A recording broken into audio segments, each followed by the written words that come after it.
a holiday weekend. John isn't here, so we'll be as ranty and exciting as we can be. All things considered.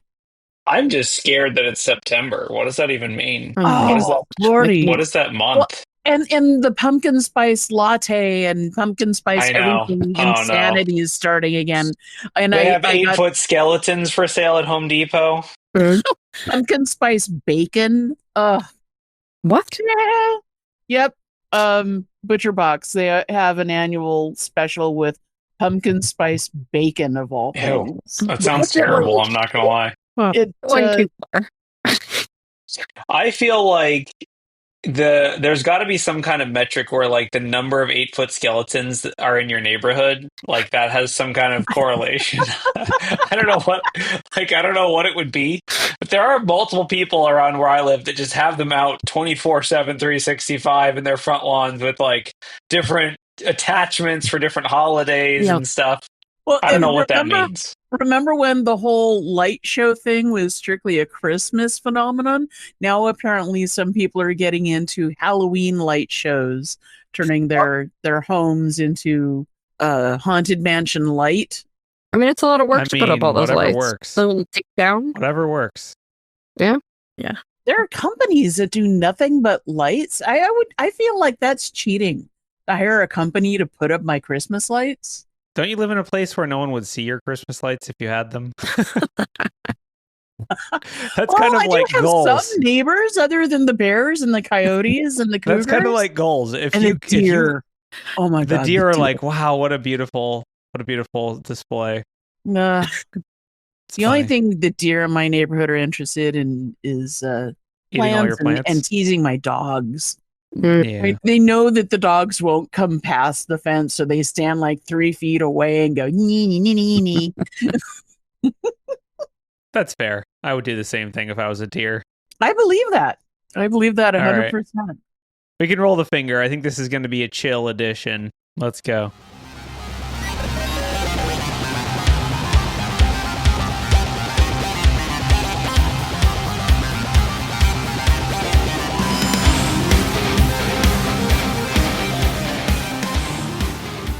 Hello and welcome to Black Hills Information Security's Talking About News. It's September 2nd, 2025. I can't believe it's September. We were just talking about it. Let's get scared. We got spooky skeletons in Home Depot and Costco.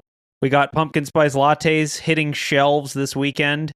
I'm not ready. I don't even have a puffy vest. I mean, what am I going to do? I don't know what to do. I got no Wow. answer. Quiet crowd. Oh, man. Nobody knows It's going to be a chill edition this week. I think the main thing that's going on is Salesloft, Salesforce. Everything has to be prefixed by sales these days. Maybe this will be like the sales cast. Wait, no, that sounds terrible. Turns out when you not Salescast. when you prepend sales, it just makes it worse, I guess.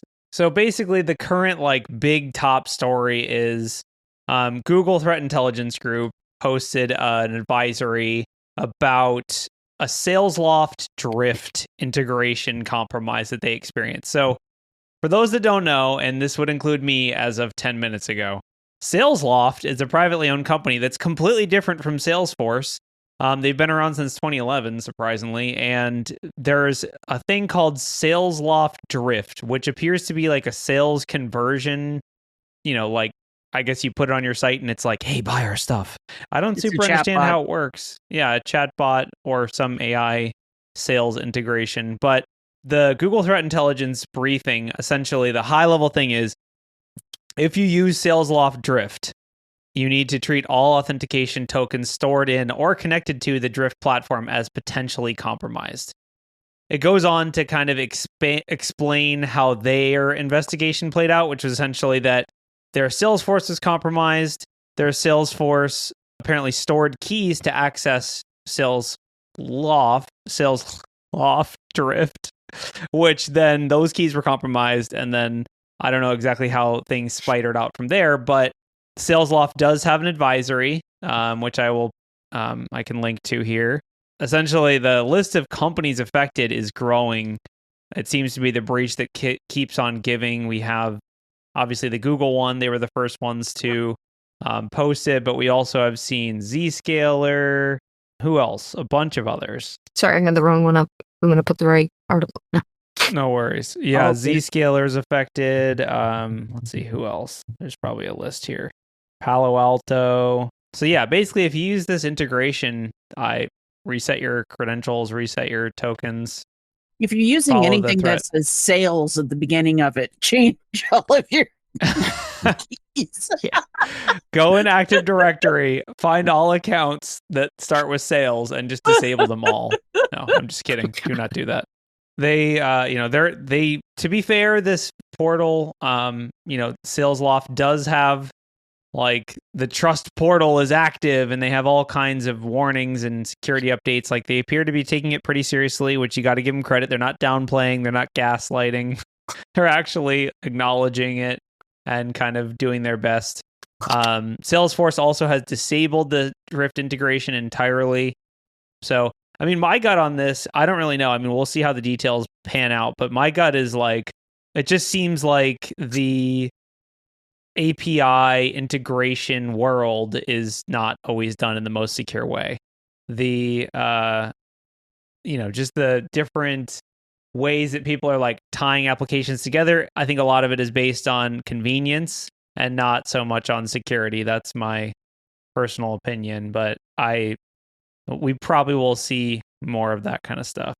It's amazing to me how the more cool tools we have, ultimately the security aspect boils down to the exact same thing over and over again. Secure authentication, secure transportation of data. Is it just me? Am I the only one seeing this? It's not just you. It's just the complexity, I think, is much, it's like, well, we don't know. We just hand this data to this API and then it does the thing for us. Like that's kind of the vibe, is the third party nature. It's like you're taking Salesforce, you're connecting it to Salesloft, and then it's talking directly to your customers for you. Who's responsible at this point for this? I mean, obviously, Google or whoever gets breached is responsible for publishing the data breach. So that's your answer. But it's definitely, I don't know, it's pretty sketch. So yeah, the other story that kind of was top billing was this DSLRoot. There's a Krebs on Security article that was kind of spun out of a Reddit post. The Reddit post, it's pretty funny to read the article just kind of end to end, but basically there's someone on Reddit, and the user's username, which it's Reddit, so I mean, take a wild guess as to what their username would be. Their username in this case was Sakapoopy, who for some really surprising reason did not respond to questions for this news article. Basically, they posted on Reddit and said, I have been getting paid $250 a month by a residential proxy provider named DSLRoot to host devices in my home. They are a separate network than what we use for personal use. They have dedicated DSL connections. My family used Starlink for their main internet. Is this stupid? They just sit there and I get paid for it. And this kind of opened up a can of worms, right? So a lot of the people in the comments were like, what? Because the other hilarious thing is, if you went through the user's Reddit history, they posted about being basically a US DoD employee. So was that DoD or Doge? Yeah, I don't know, but it kind of opened up the can of worms about these legal botnet services. So for those that don't understand, why would someone pay $250 a month to get a device in the US? The answer is because US-based IPs have better reputation than, Russian or Bulgarian or whatever IPs. There's lots of companies, all the way from security practices, all the way to anti-bot preventions, but they just outright block entire geolocations like North Korea, Russia, China, etc. There's also a lot of, scraping and other things, but essentially DSLRoot in particular is probably one of the sketchiest versions of this kind of a business. So there's one, the company's registered in the Bahamas. It gets posted on Black Hat World, which is a dark web, forum site. It probably doesn't do a whole lot of validation that its customers are using it for legitimate purposes. etc. There are companies that exist in this space like Bright Data or Oxy Labs or whatever that are considered like above board and do know your customer KYC stuff and like supposedly vet how their proxies are used. Like we as pen testers, we use these kinds of services as well because we need to be able to bypass scraping protections and sometimes bypass like botnet or like rate limiting and stuff. So there are legitimate use cases for these businesses, but this one in particular is super sketchy. So I guess the answer is I don't know if you should let a company have a botnet in your residential environment. I mean, on one hand, capitalism, on the other hand, ethics. It's tough though because I'm like it's one of those things like are we really in a position where like being a US based IP gets you some kind of security? Like I don't think that should it's not like there should be a scenario where like if you're coming from a US residential IP, you're just allowed to do whatever you want. So I'm like to me it's fair game, but clearly it's kind of sketchy from, being registered in the Bahamas, having like a Yahoo address as their main email, stuff like that. It kind of makes me think that, I should get some sort of kickback from my cable company because a lot of cable companies, I know mine does this as a matter of fact, is they'll take a portion of your signal from your home and they'll repurpose it for the public Wi-Fi so that they can say that they have a broader reach. But I feel like now after reading this, I should get paid for that. You definitely should get paid for that. And you can, even through legitimate services like Bright Data or you can also do like the community focused version of this, which is just hosting like a Tor exit node, right? Like you can do that. You can just like have a Tor exit node on your house and good for you. It's not really, I wouldn't say recommended, but it's something you can do. But yeah, there's lots of services like this. Most of them will pay you for your traffic. You get paid by the amount of traffic that goes through it usually. So it's kind of one of these like distributed economy type deals where no one's using it, you don't get paid, and everyone can make their own decision. But definitely DSLRoot is probably not the company to go with if you're looking for services to use for a legal botnet. My concern with this, like me personally, I'm like, what if they do something illegal? Can it blow back on me as a person? Like, I honestly don't know if there's a legal precedent for that. Probably depends on the fine print in your EULA for whoever. Well, I don't know. It's interesting to think about. Like, I know there are some like legal precedents that like your IP address is not an indicator of identity or whatever. Like, you can't like prove just based on IP address that it was me because it came from my IP address. But I don't know if, like the EULA side of things, like Bronwyn said, you might just get shut down. I have no idea what would happen. Like, but yeah, who knows? It's an interesting dilemma. I think at the very least, if you're going to do this, don't do it through DSLRoot. It's a hilarious topic to get posted on Reddit to just be like, I feel like it's one of those things where like, if you have to ask, you probably shouldn't be doing it. Right? Like if you have to post to Reddit and be like, hey, Reddit, is this a terrible idea? Should I not do this? Like, it's pretty safe to say that it probably isn't a great idea. Like, yeah, if you're having to ask Reddit, it sounds like a here, hold my beer moment. Exactly. If you have to ask, you've already answered your question. Don't do it. So, let's talk about Velociraptor.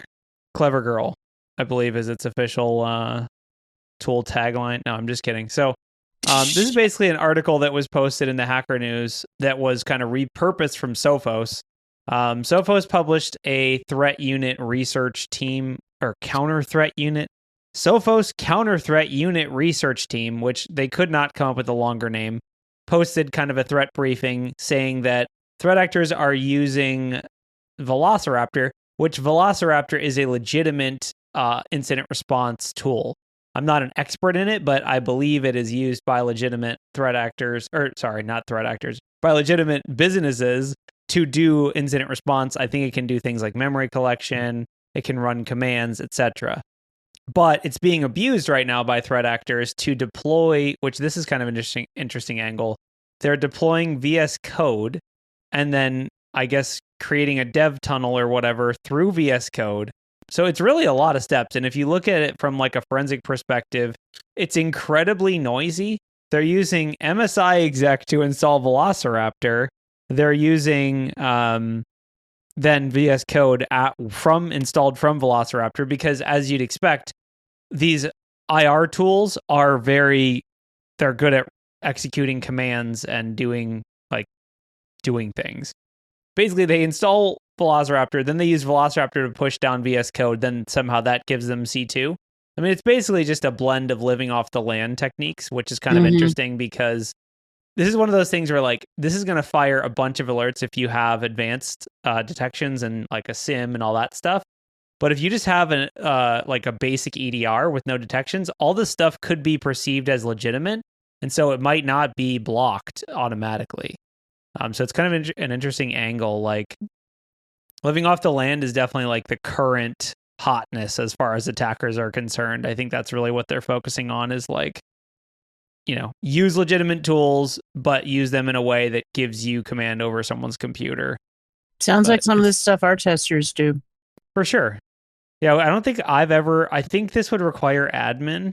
I'm pretty sure installing Velociraptor requires admin, but the other stuff probably doesn't. Like using VS Code as a C2 does not require administrative access to that. So yeah, I don't know. It's pretty common nowadays, and I do recommend people read the full Sophos threat intel briefing or whatever. They have a whole they talk about how the fishes were sent and how they then how they package them into different commands and all that good stuff. So it has some fun insights for defenders or attackers, either or. Yeah, and I found that hunting for it in the environment it's fairly simple because workers.dev. I mean, you get if you have a big enough pool, you get tons of hits on that. But those are two really unique subdomains that you probably won't see unless you are compromised. Unless you're compromised. Yeah. Yeah. I mean, sharing IOCs is always nice. I will say, obviously, this technique will probably get repackaged. And as Bronwyn said, we have on the pen testing side started using tools like VS Code to as a C2 because regular C2s are quite noisy. And so this is probably going to be one of those things where if you want to be ahead of the curve as a defender, it might be good to go and build some alerts for VS Code being installed on a system that probably shouldn't have it, or the workers.dev domain, like Mary Beth said. Ransomware wise, we got to stop over at Ransomware Corner. Apparently, Swedish authorities were knocked offline by. Apparently, it's a Swedish IT supplier, which I'm not going to try to pronounce, but it starts with an M, and they requested 1.5 bitcoins to unencrypt or to decrypt. I thought everybody liked the Swedes. Who picks on Swedes?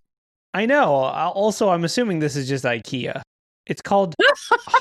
All right, I am going to try to pronounce it. Miljo data, which in my mind is just IKEA, but for IT. Because I don't know a lot about Sweden, so I just put everything in the context of IKEA. We're still seeing some. This is the first kind of ransomware campaign we've seen where they were just give us 150 grand in the past few months. I feel like that's been dying down. But also in the ransomware corner, Nevada is just really in trouble. Their state government has been kind of declaring a state of emergency or whatever and kind of working through all the ransomware impacts.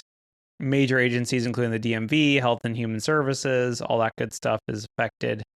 And it's not great. Nevada, they have Las Vegas. They have all these casinos. Casinos really pay a lot of attention to money stuff. You would think that their government would kind of pick up on that, and I don't know. What do I know? I'm assuming there's Las Vegas mobsters going after the threat actors as kind of a favor to the government or something in some hilarious mob movie style format. But yeah, government's government, right? They tend to operate on pretty limited budgets, and they tend to have maybe lacking in cybersecurity defenses, and so it's not super. We've seen lots of state governments get hit, and mostly city governments. I think this one is rare for being kind of the most integrated as far as the city goes, or not the city, but the state Like so many different services were taken down. Usually these things are limited, like the blast radius is limited to only like certain, it's only the court system or it's only the DMV or whatever, but this one is like everything. Are they back up yet? There was a I website that was I think they're supposed like partially back up. Like the DMV is back. Some stuff is not back. But yeah, it's pretty rough. There's a list someone posted to that S3. It's in the article, but essentially like a bunch of stuff is still offline, essentially is the summary. And it's been, how long has it been? It's been at least a couple weeks, if not more. So yeah, that's a rough one. What is this Citrix vulnerability? What is this? Does someone know what this is? I saw the headline. I didn't read the article yet. Come on, Bronwyn. You got to turn on that AI. Just have I it know. generate it. No. Just kidding. I was sick last week. I'm still getting over stuff. So I'm not quite firing on all thrusters yet. This one is kind of one where they're just being upset with Citrix. Double Pulsar is Kevin Beaumont, the one of our favorite security researchers who published Citrix Bleed and then Citrix Bleed 2 and now this. They really are just like, maybe they just really used to be an IT admin and really hated Citrix, and so now they're just keep going back and finding more Citrix vulnerabilities. But basically, CVE 2025-6543, which is a fun little countdown CVE, they essentially said it was a memory overflow leading to unintended control flow and denial of service. Then turns out it's also used for remote code execution. Oopsie. And by the way, it also has been exploited in the wild by threat actors to compromise NetScaler remote access systems and maintain access. And they didn't tell anyone. If you needed one more reason to patch your Citrix and patch it again, I guess. There are some recommendations on threat hunting in this article where they talk about looking at web requests to the login screen or the login API endpoint, and then looking for some other CVEs. They also provided Yara rules and all that good stuff. So definitely, if you run Citrix and you're worried you were compromised, go and check out that article from Double Pulsar. So is there another Citrix vulnerability? Yeah, when I call all the articles together, I try to I try not to be duplicative. This one, it's got 3 CVEs, none are the same as the one that was just covered. So I actually think it's different, but it's like 3 CVEs all in one for Citrix. They're having Flake the Maybe week. these are like oh no, it does say, yeah. Maybe it's affecting a different product. I don't know, but it's the same theme. It's, memory overflow vulnerability leading to remote code execution and or denial of service, affecting NetScaler ADC and NetScaler Gateway, patch your Citrix products. Yeah, basically, NetScaler, just patch it. I'm sure Citrix will be acquired by VMware soon. It'll be fine. What else we got? Bronwyn, you got any spicy AI articles? Anything interesting in AI corner? At this point, the AI field, it's variations on a theme. It's all just variations on a theme. They're either somebody's figured out a new way to make an LLM misbehave. Okay, lots of different ways to do that. We have at least 3 articles to that effect. Yep. Lawmakers, of course, have no idea what to do because most of them can't find the any key on a good day. I'm seeing a lot of, not in our news feed or our news thing, but I'm seeing a lot of articles about how companies in the 90 percentile range of companies that went all in on AI, they're basically doing a lot of backpedaling at this point. Not so much reliable information or data on how many people's jobs are coming back. Of course, that's a whole thing. And, it's been an interesting thing in the past couple weeks. I've noticed terms of service and privacy policy. Yeah, privacy policies and terms of service have gotten updated from multiple AI companies all within the past couple of weeks, and that's never a good sign when you've got a bunch of people doing that. So it's nothing new, it's nothing exciting, it's all the same stuff, and it's kind of depressing. I hate it because John keeps accusing me of being a Debbie Downer on this stuff.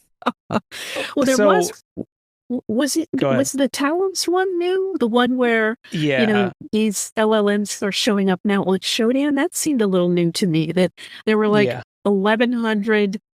They spotted 1,100 Olama servers via Showdown that were exposed. That was new, and I wish that I could say I was surprised that. I don't know which article it was, but somebody finally managed to verify not a bot, but AI being used in malware actively. Oh, right. I've Was it seen the a couple- ransomware one? I don't know if it was ransomware specifically. It was. So, yeah, we had an article. So yeah, we're tying a bunch of articles together, but for AI powered, so the article, we'll just cover the AI malware one first. So yeah, the article was posted in We Live Security, which I guess is run by ESET, ESET is I guess I would call them an AV vendor, kind of like Kaspersky or Symantec or one of those. They're not like a flagship EDR type company, but they do have, security researchers and stuff. Basically, they claim to have discovered the first known AI powered ransomware, which they named Prompt Lock. They use the open source model to generate malicious Lua scripts on the fly, which is kind of interesting, right? So it's like they pack the GPT OSS 20 billion model, then they use that to generate Lua scripts from hard-coded prompts to enumerate the file system. I guess I'm kind of like, isn't that just worse than malware? Like, I don't understand exactly how they're even packaging this. Like, wouldn't this model be huge? Like, they can't, a 20 billion parameter model is huge. Do they push it down with the malware? It seems like super unwieldy from a deployment perspective to be like, all right, here comes the malware. And then it's like downloading 5 gigabytes of AI models. Like, I don't super understand it. To be fair, I don't necessarily know. So they are clear. They say prompt lock has not been spotted in the wild in actual attacks. This is something they just, I guess, found on GitHub. I don't know exactly where they found this, but my guess is this is just some college kids project for fun, and they're thinking it's being used for real malware. There's no evidence that it's being reused, but yeah, if I'm downloading software and it's supposed to be like an exe and then it downloads a 5 gig file, I'm going to be like, huh, that's weird. I guess that's, I also don't super understand. I'm curious what the scripts look like. It says hard-coded prompts to enumerate local file system, inspect files, exfiltrate data, and perform encryption. I just am curious what the prompts actually look like in this malware. Like, does it say like, find the most interesting file? Wow. He totally dropped off. Uh-oh. Oh, no. Come back. There we go. I'm just here talking to myself. I don't know what's happening. Let me go turn off this botnet device I have in my home network. How far? Okay. When did I cut off? You weren't gone for very long. You weren't. Okay. I'm salty. I mean, it kind of makes sense. I've been expecting that we would start seeing LLMs and other AI stuff making its way into malware. It's one of those things. It's only a matter of time. I'm frankly kind of surprised we haven't seen more. And it makes sense because one of the things that LLMs are really good at is generating slightly different stuff at scale. So that's one of the reasons why it's so good for phishing campaigns. And now, especially if your EDR is using signatures, well, how do you bypass or get around signatures? You make it just different enough so it doesn't match. And that would be a perfect application. So imagine Metasploit and ChatGPT having a love child. I mean, I'm just glad that this isn't a real thing and it's just something they found on GitHub or whatever. Like, it'll be scarier when it's real. I'm very curious what the prompts they're using for the hard-coded enumeration are. I'm sure Bronwood could come up with some fun ones about like, find me all the spicy files on the hard drive or whatever. I don't know. It's weird. You can get unlocked models, quote, unlocked models from Hugging Face already. And by customizing your own model and running it locally, you can do just about whatever you want. So the other AI article that we were talking about before we got to the malware AI was the fact that basically Cisco Talos published a blog or like a research post that they're finding a lot of AI development servers and AI infrastructure out on the internet. They're counting 80% of this infrastructure as dormant because it's not running a model at the time when they're testing it, or at the time when they're scanning it. So like they can't really do anything. It's just an Olama server with no models running. If the model is running, then you could use it to generate malware or, do whatever evil things you feel like doing with an AI. I feel like it kind of is almost like an extension of what we were talking about at the beginning of the show about speed and integrations and trying new tech over security. That seems to be the theme. It's like, oh, we need a chat bot to talk to our customers. Okay, what do? Well, we have to buy this product from Salesloft, and then we have to connect that into Salesforce, and then now we're good. So I feel like a lot of this is just the same theme, which is speed and usability over security. Honestly, I'm surprised there's only 1,100 of them. I'm curious what other AI products might be out there on the internet or how they did this kind of research. I love a good Shodan Safari. I love just going out on the internet and finding, or going out on Shodan and finding random artifacts like this. But yeah, don't do this. If you're going to, first of all, look at your server bills. Who's just leaving Olamas running out on the internet? You got to be paying for that. But also, these are going to get abused, right? Like, honestly, though, now that I say it, I kind of want to set up a honeypot with an Olama model and just see what it gets used for. Is it going to be someone's AI girlfriend? That's what it's going to be. Let's be real. It's going to be used for like weird, creepy AI girlfriend or like AI dating fraud stuff. The chances that it's anything cool like malware, very low. So there's another TransUnion breach. I guess we should talk about it's Salesforce. Spoiler alert. Is it? We don't really know if what data they were putting in Salesforce. Like, I'm sure that TransUnion would never put everyone's social security numbers in Salesforce or anything. Oh, no, of course not. They would never do that. Yeah, basically, or I guess I said another, maybe I was confused about Equifax. I don't know if TransUnion has actually been recently breached, but yeah, it's just another Salesforce thing. Essentially appears to be limited data, and it was impact individuals who like were doing something, like it wasn't just everyone. It was like people who were acquiring credit or some subset of their users. And the data disclosed is pretty bad. It includes names, billing addresses, phone numbers, emails, dates of birth, and unredacted social security numbers. Oops. Are there any social security numbers that have not been breached at this point? No, I post this website every thing? week, but if you just go to everyssn.com, it has all of them on there. Nice. This is a joke, but it literally just starts with the number 0000 and then goes through 99999. But I don't know. It's a good question. I guess if you were born after the Equifax breach, if you were born after like the AT&T breach, if you were born basically in the last 2 years, you had a chance. Maybe. I don't know.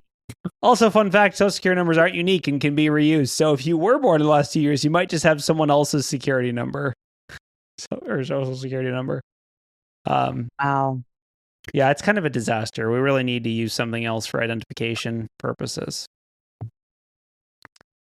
Yeah, so going through other Salesforce breaches, it looks like other additions would be Farmers Insurance and Palo Alto Networks were also affected using the same technique. So, oof.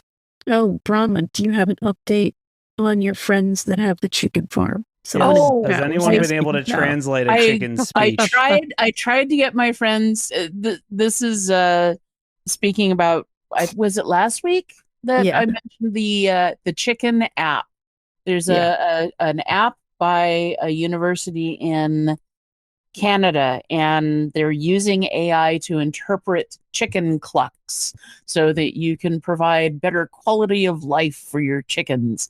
And unfortunately, my neighbor who has chickens, he's a bit of a Luddite, and so he hasn't loaded the app, even though I keep trying to get him to do that. And I know a couple of other chicken people, but so far I haven't been able to get anything from chicken people in terms of confirmation one way or the other as to whether the app actually helps them communicate with their chickadees better.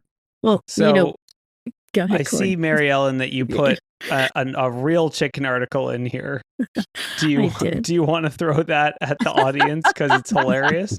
Oh, let's see. It's the McDonald's one. Couple links here. Yeah, I do want me to put them in the chat.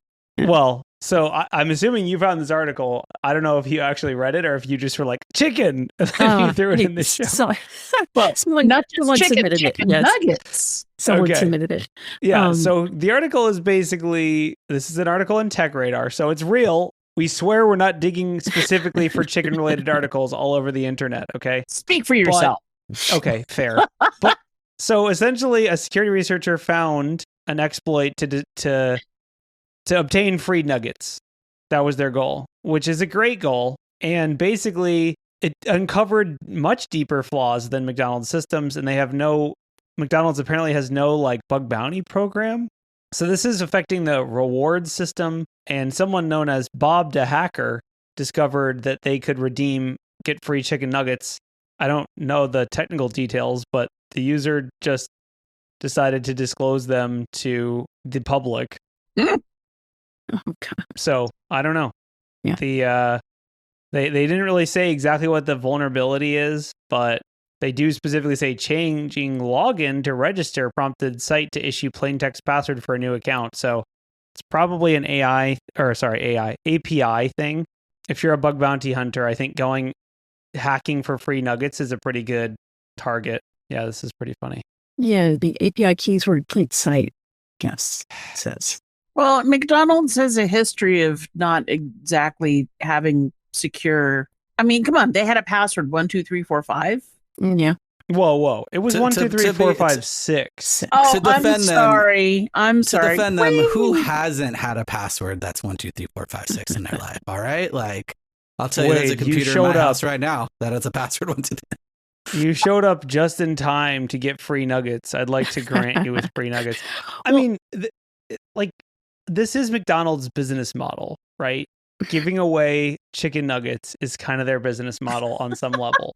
Like it I get it from a business perspective. Do they really care? They're like, I don't know though. I guess if you really think about it, that that's $1 that they could make, in profit. Well, if they get it's the same thing. You buy one, get one free. Well, first you have to buy one. And what happens with discounts? It's all about enticing you in. And once they get you in, then they hook you with something else and they upsell you with something else.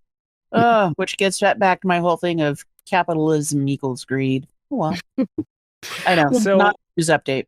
Well, back to the... go ahead, but for Wade, back to the Cluckified for 1 second, because I did download the app. Update? Did you, Marielle? I downloaded the app and I drove the family crazy because we went to the beach and I wanted to see if the seagulls had a similar, cluck, but they don't. That's a whole different race of birds. How dare you? Squawk.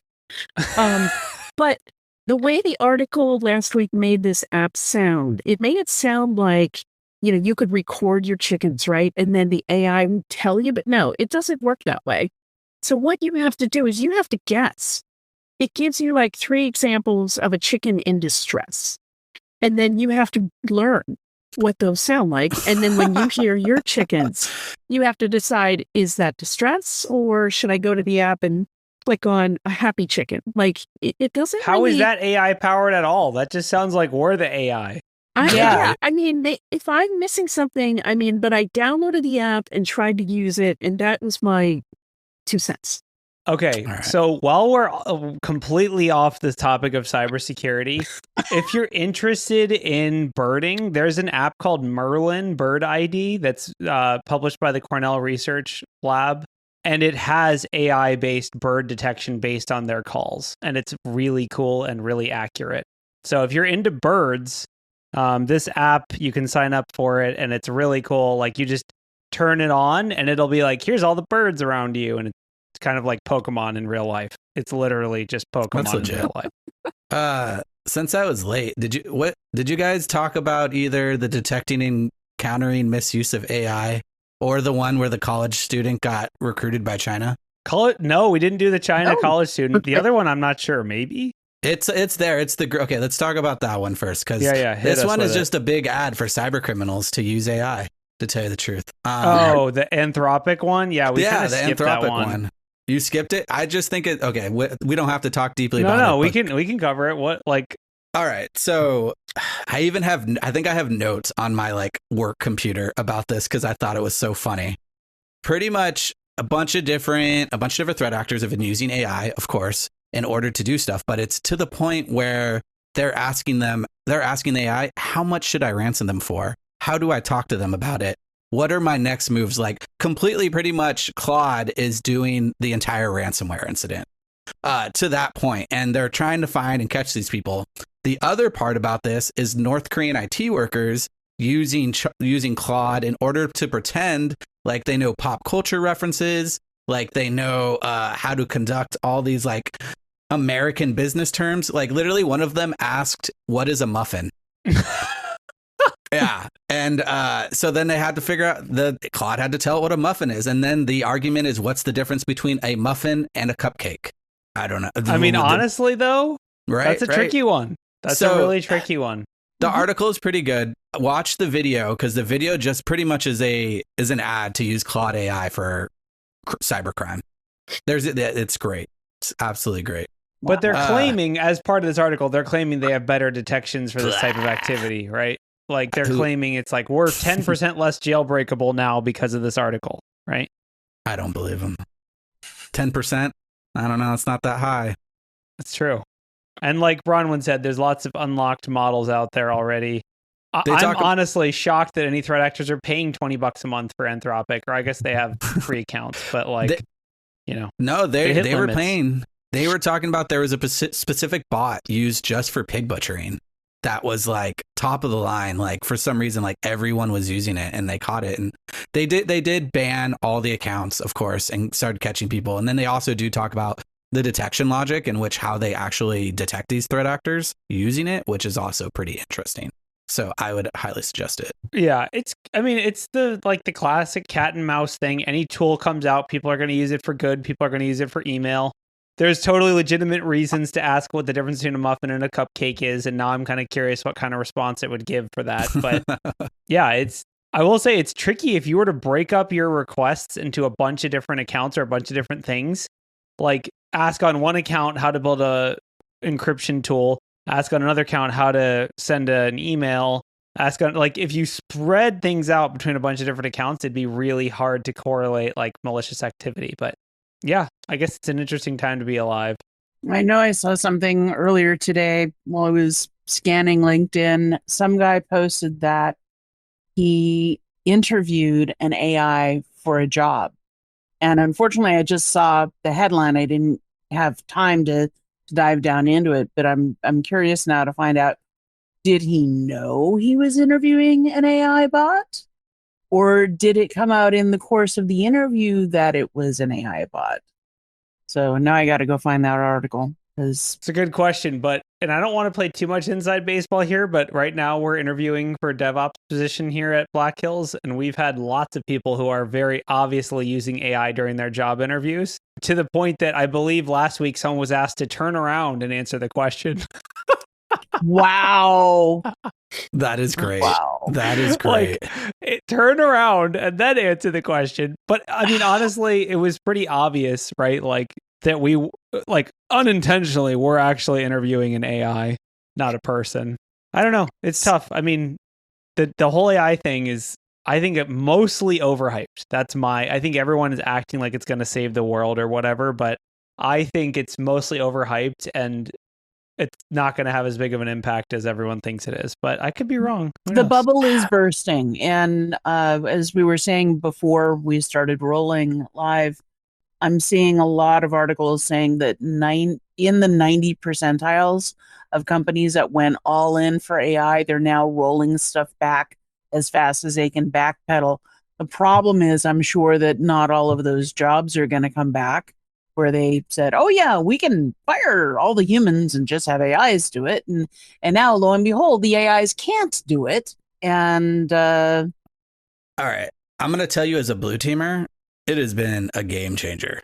Like, no joke. Like, I'm a full-fledged believer with summarizations of like month-long chat channels where I don't want to I have to read a bunch to do an IR investigation to figure out what's going on, but I can just tell the chat, hey, summarize the last 7 days for me and pump it out.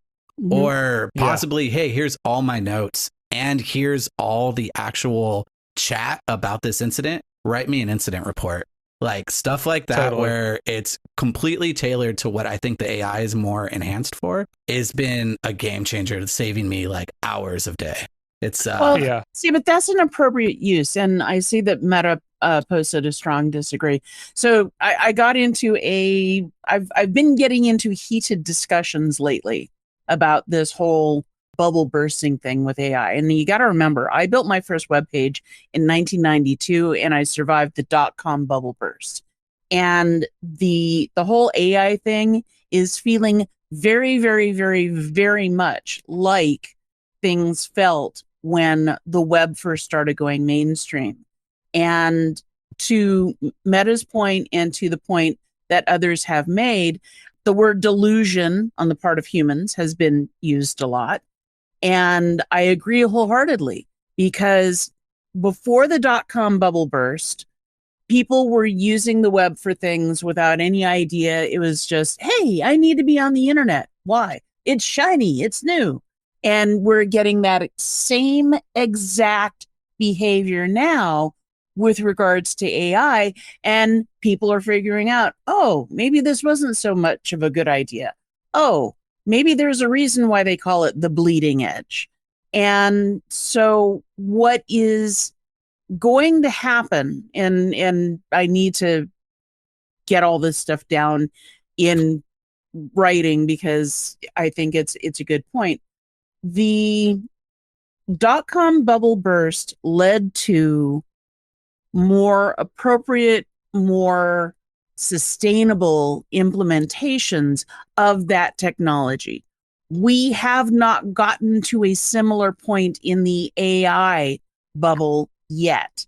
The bubble will burst and then people will start dialing back and saying, oh, gee, maybe I shouldn't be using AI for everything, but maybe this is a more appropriate use here and here and here.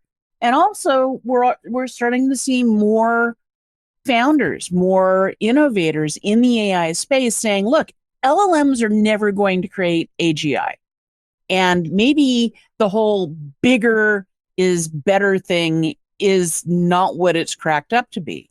And I personally think that rather than having one huge, massive, general AI, maybe we should be focusing on creating smaller, more sustainable, and also more practical specialist models and have them focusing. I mean, really, generally, and anybody out there, I want an AI-driven bot like a Roomba or something that will go around and identify all of the messes that my dogs make in my yard and handle them appropriately so I don't have to. That would be a game changer. You know, useful things like that. That's where we're going to get the most bang for our buck. I mean, is this Bronwyn or is this John Strand? That's me. Like, I'm channeling John a lot lately. That was a channel, John. Yeah. Well, so okay, my thing at the beginning of the AI bubble, and yeah, I mean, I don't think Bronwyn's claiming that AI is going to go away. I think she's just saying it's overhyped, the bubble bursts, and then we reach reality. That's what happened with .com. You know, the internet didn't go away. Somehow you can still search for things on Yahoo, but you know, it wasn't the internet for the sake of the internet. It was the internet for the sake of whatever purpose that was before the internet. I think AI is in a similar boat. I mean, my take from the very beginning was AI is not going to replace anyone. It's going to replace people who don't use AI.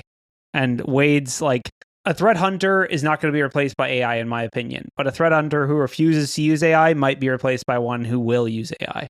Like, that's kind of my like personal take is it's a tool. If you're unwilling to use it, you're going to get left behind. But if you're willing to use it, yeah, they're going to, Facebook or whoever fired like a bunch of mid-level developers thinking they could replace them with AI, they're going to have to hire those people back, I think. But we'll see. I mean, even last week, we talked about that article where a bank in Australia fired like 50 customer service people hoping to replace them with AI. It went terribly, and now they had to hire all those people back. Yeah. So like there have already been examples. I mean, that's only 50 people, but that's a lot of people still. I mean, that's more people than I've ever fired. So, you know, that's a crazy number of people's lives to potentially impact and then have to call them back and be like, we made an oopsie. We need you back on Monday, please. Anyone, if this happens to you, please make sure you get at least a 25% salary bump on return. Some kind of salary bump, because obviously, just... Yeah. All right. I'm 4 tired minutes. of living a dystopian nightmare. Can I please wake up? Nah, Yes, it's you only can. gonna get Just worse. It's all you only have to gonna get do worse. is don't pay attention. Works great. Kind of like what I did all weekend. All right, Wade, what you I got? didn't even look at personal email. That's look the at way to email all go. day. I'm so I wear a Garmin watch and I turn my phone off and use the Garmin watch as a notification on a field vibrate on my wrist. So I usually will take my phone off when I don't want to like see anything. But nowadays, like even when I'm working, I have to have the watch off because my phone just goes off from email all day long. And it's not even just like work email. It sucks. Why won't you respond to me, dude? I've been emailing you all day. Yep.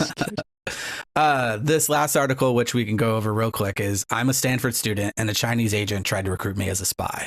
Yes, we should. Wow. Yes, we should cover this. I didn't see this one. This one is pretty interesting. Pretty much a Stanford student who was taking Chinese. She looks creeped out. Right? I would have been creeped out. Receiving Instagram messages from this person who claimed to, they asked if they knew these other people in the Stanford, and she said no, and she continued to talk to him, and come to find out he was a Chinese spy. He actually offered to bring her out to China at one point, and then she kind of talked to these other girls that this guy said they knew, and come to find out he'd been talking to several people trying to get information from them as well. The other interesting part is her actually reporting on this. She was kind of a little bit like hesitant on it because theoretically she can no longer probably go to China after this. So super interesting one that I highly suggest checking out. Well, she can go. Did She you read just it can't too? come back. Yeah, she can. Brutal. Yeah, this is But for crazy. I 3 mean, what is months- their goal? What are they trying to get out of this? Like just So, information? Like research papers? information to get, yes, because she's at Stanford, right? They're doing a lot of AI research at Stanford. They're probably also trying to watch other people that are there, right? The old plug in this USB drive type of thing. I wouldn't be surprised. We've never who had knows? any. Isn't all this stuff going to be issues with other published? countries, have we? Oh, definitely not. No. I mean, I don't know. I'm like, isn't a lot of this research that happens at public universities going to be published to the general? It makes more I don't sense know. to me if it's like I work at Anthropic and I got contacted by a, Chinese. I didn't go to real Spy. college. I don't know. I did everything online. So Yeah, I don't know. Who knows? In my mind, a lot of the stuff that happens in U.S. public colleges, or not, I guess Stanford is private, but like the research usually makes it out into the public. But Stanford in particular, it's like maybe they're just looking for the next startup idea. I don't know. Who knows what they're looking for? Luckily, this person didn't fall for it. I feel like purely based on convenience, I wouldn't fall for it either. I'd be like, dude, I'm a college kid. I'm waking up at 8 a.m. to go learn algebra. I'm not going to be paying attention to Instagram. Like, what are you even doing? You are one of those college kids, huh? I was surprised. She talked to him for 3 months and he tried to get off Instagram and onto like WeChat over and over, which that's typical for like a move over to a different chat program that they own, which That's not a red could flag you at imagine all. talking to someone for 3 months that you have no clue? Like there's a couple No. Discord people in here. I've definitely probably talked to 3 months, but yeah, I'm not, I know them on Discord at least, not a random. I "Hey, can't mister," even on imagine. Instagram. I can't even imagine knowing how to find the Instagram DMs because that's the hardest CTF in the world. Good luck. I'm just kidding. But yeah, I mean, it's interesting, spooky. Good for her for coming forward and saying something. But I wonder how many other people, though, fell for it and have gotten drafted into that scheme. definitely, Just because one person definitely said not no. zero. I was going to say, definitely not zero. It might not be half. It might not be 30%. It might be 1%. But even if it is 1%, who knows what information will be.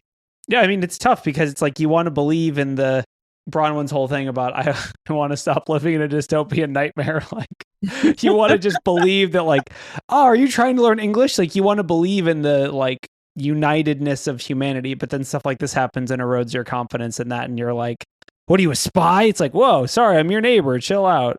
Yeah, Not all online encounters are nefarious. Believe it or not, my roommate and I met online in an online game of all things. I was his admiral in Star Trek Fleet Command. It was kind of funny.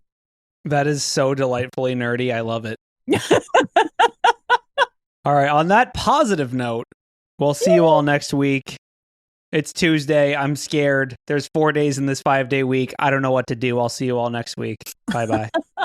Peace out.